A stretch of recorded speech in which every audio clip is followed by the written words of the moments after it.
The time finally came, and I decided to fulfill a childhood dream and adopt a Mustang. Not a fancy car, but a wild Mustang. The closest BLM facility was at Ridgecrest, a 2-hour drive from my home in Agua Dulce, California. This was an exploratory visit, and no adoption was in mind at this time. So when I arrived at the facility, I was just wanting to see if there will be any horse that would strike my eyes. Most of these horses didn't even come close enough to look at them. I was ready to get into my car and leave, that suddenly a buckskin started to slowly and gracefully walk towards me. She came all the way to me and stopped. I loved her kind eyes, and I thought to myself, she really wants out.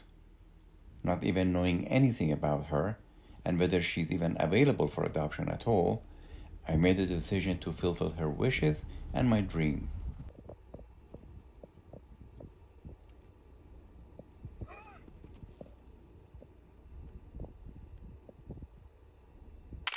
I got few snapshots of her tag number and left. Not being able to forget her gaze as I was leaving, and not being sure that I could even be able to get her, I named her right there Noya, Cherokee for sand.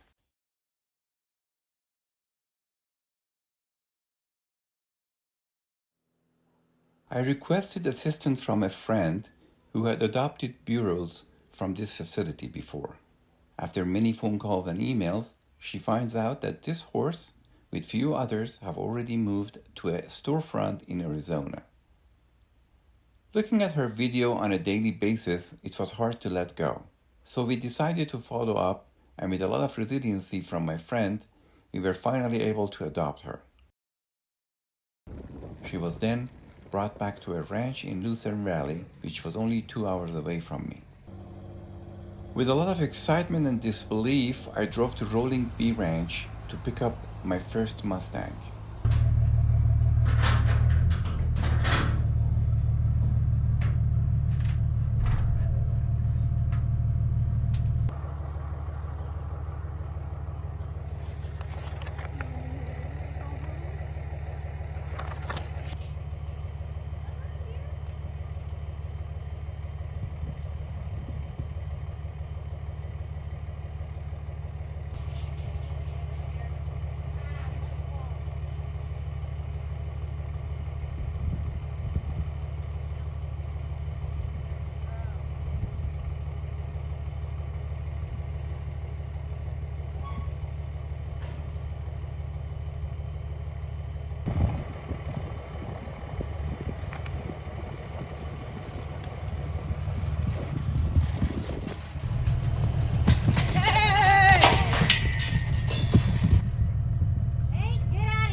Watching her anxiety as she was loading the trailer, I could see a real challenge ahead of me.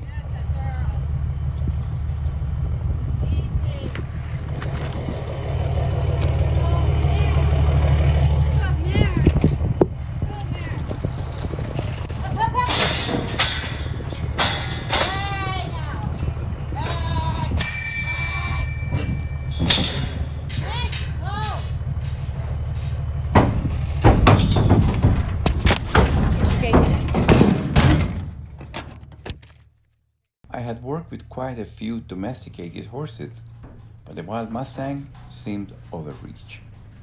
But I was determined to go for it nevertheless, just hoping I will survive in one piece. She seemed calm during the trip.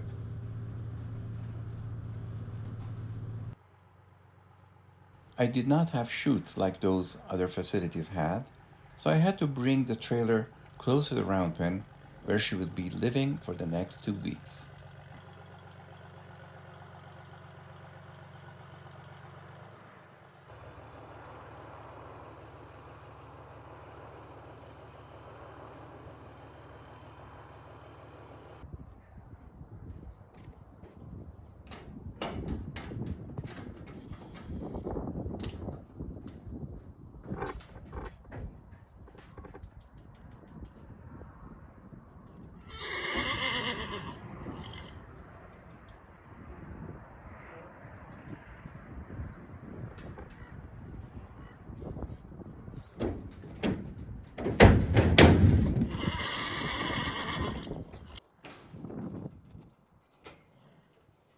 After I let her in, which was around 11:30, I went to lunch, but I was so eager to come back and start my interaction with her.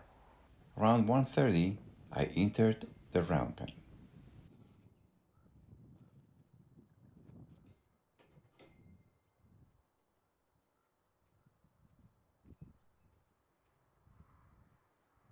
At first, I wanted to test my luck and see if she would just come to me and smell my hand.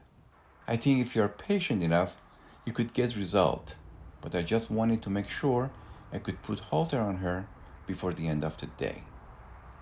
She does turn to me and gives me two eyes, which in horse language means respect. But I knew at this stage she just faces me because she's afraid of me and positions herself to strike if need be. The fact that she's not running frantically is an indication of her calm personality and does not feel too threatened. I spent about 10 minutes here and I decided to go to the next level. I grabbed a lariat as a stick in the string at this stage would be too much pressure and can drive her up and over the fence. I started a round penning exercise to move her feet at my command and establish some sort of communication. First, I need to establish a direction, so I point out towards the direction I need her to go. I'm using the lariat by hitting my legs very softly to just put enough pressure for her propulsion. Then I need her to change the direction by turning towards me rather than the fence, which of course she, being so aware of me and wanting to keep an eye on me, does exactly that. In this method that I use, turning towards the fence and giving me two heels, which is a sign of disrespect, is a no-no. When she stops and faces me, I use the opportunity to take the pressure off and walk away, showing her that every time she looks at me, there will be no pressure. I also walk away, hoping she might take a step or two towards me. I praise her action by releasing the pressure and letting her rest. The fact that she's off the fence and trotting is a great sign that she does not see me as a threat. I am also using the lariat not only to sensitize her to move, but also get her dull to it and desensitize her to it. It's very important that we desensitize our horses to our tools so they're not afraid of them. My agenda today is to get close enough to her so I can touch her face and put the halter on. Here again, I walk away and try to draw her towards me. The good news is she's not reactive, but still does not trust me. I bend down and call her in with my finger as an imaginary lead rope to catch her eyes while zigzagging towards her, trying to get closer.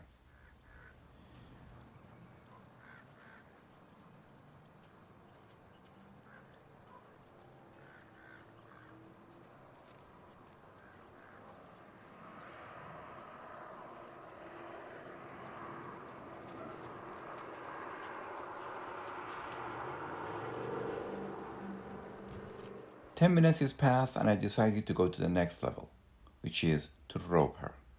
Roping her will allow me to have much greater leverage over her. But before that, I thought to give her a 10 minutes water break.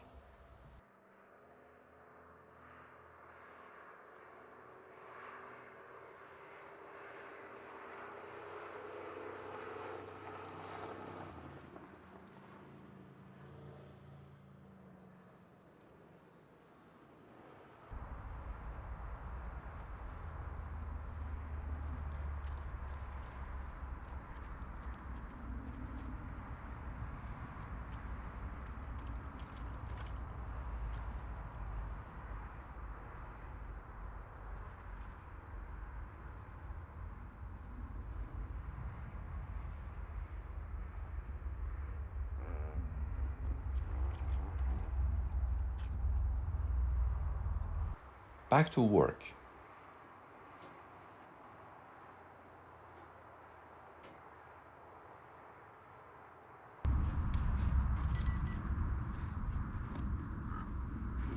So I throw the rope, and voila, Got her at first attempt.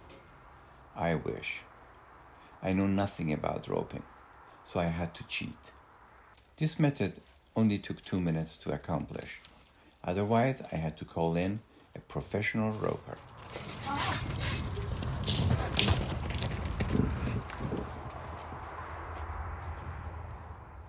Here, I'm trying to desensitize the horse to the movement of the rope around her body so I can start moving closer to her.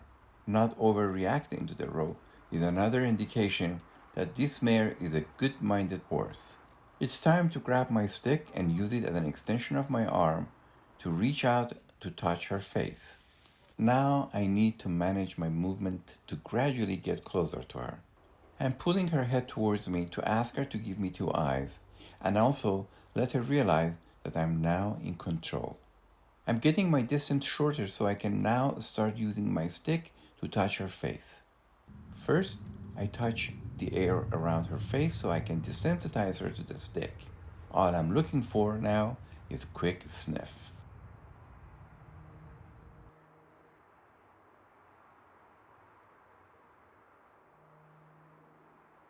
I continue tapping the air. As soon as she stops moving her head, I stop and release the pressure so she can understand that the only way to get rid of the stick is to hold still. At this point, I'm looking for a little sniff. Here's the first touch. Before she gets bored with this and gets frustrated, I get her out of this repetitive action and making her move her feet.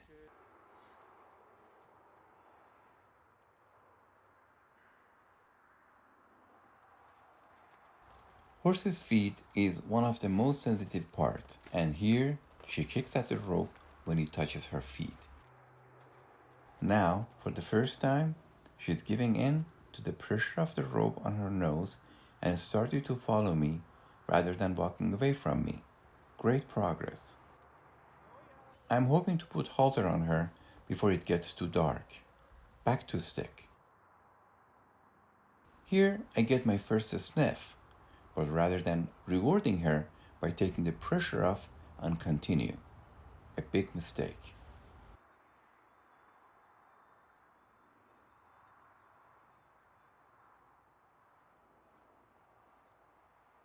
There I have a second sniff, but this time I do reward her with taking the pressure off. Cornering a wild horse against the fence could be very dangerous, and I'm ignoring that, which could cost me. It seems we are getting somewhere. Basically, every time I touch her with a stick and she doesn't get hurt, it builds her confidence. Now I have to see if I can rub her face with the stick. Adopting a Mustang is a crapshoot. You never know what you're gonna get. I'm very lucky that this beautiful Mustang is an amazingly level-headed. I'm now incredibly much closer to her. So far she's comfortable with me touching her chin, but not her forehead yet. Here we have a good moment. She's nibbling on the stick, which is indication that she's not afraid of it anymore. I get few small touches at her forehead with not too much resistance. I'm waiting for her to stop moving her feet so I can take the pressure off. She stops, and so do I. Now my next objective is, as I rub her face with the stick, slide my hands up the stick to finally reach her nose and touch it. Since she's a wild animal, I could not risk getting too close to her. So I use a 4-foot stick as the extension of my arm to stay at safe distance. Also, I'm trying to keep my body in a passive gesture. I do not want to face her directly, as that is a more aggressive body language to her. I slid my hand even closer to her face here. I'm going for it, attempting to have her sniff my hand. Okay, I got my first sniff of my hand.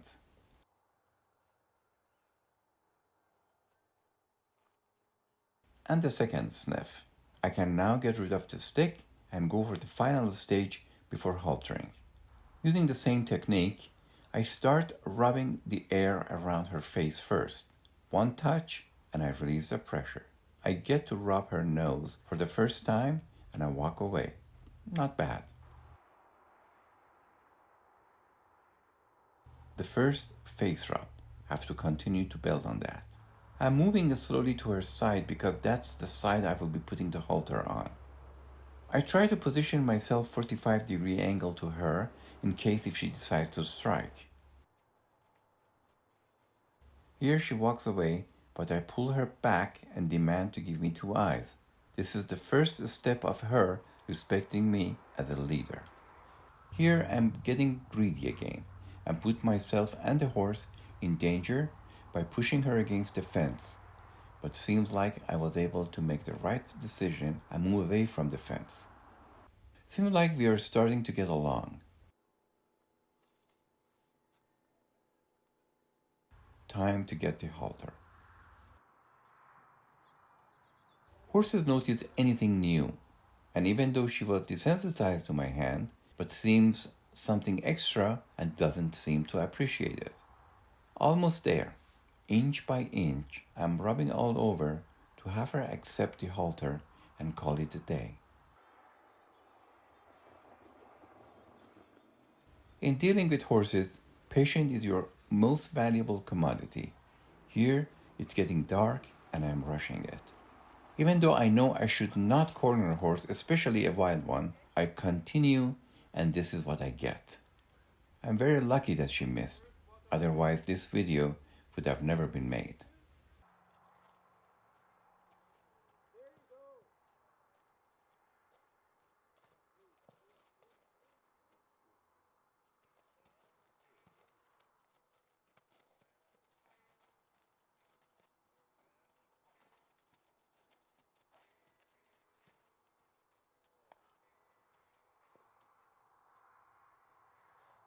Haltered.